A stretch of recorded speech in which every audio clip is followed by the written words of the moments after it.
शिल्पकार विनय वाघ यांनी दिवंगत उद्योगपती रतन टाटा यांचा पुतळा साकारलाय। वाघ कुटुंबियांनी केवळ रतन टाटाच नाही तर टाटा कुटुंबातले जमशेदजी टाटा, GRD टाटांपर्यंत सर्वांचेच पुतळे साकारलेत। त्याचाच आढावा घेतलाय आमचे प्रतिनिधी सुनील काळे यांनी।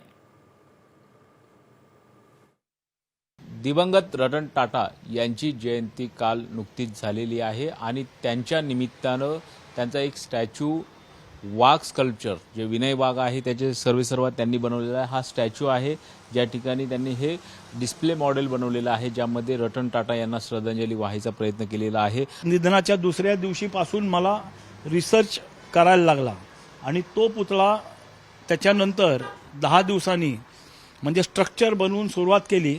तो माझा पुतळा 25 तारखेला रात्री तयार झाला आणि 26, 27 आणि 28 हे दिवस मी मीडियासाठी ठेवले होते आणि त्यामुळे तो पुतळा रेडी करून हिरोईक साईज म्हणतात त्याला, हा जवळजवळ 3.5 फुटाच्या जवळ आहे आणि त्या पद्धतीने तो पुतळा झालेला आहे।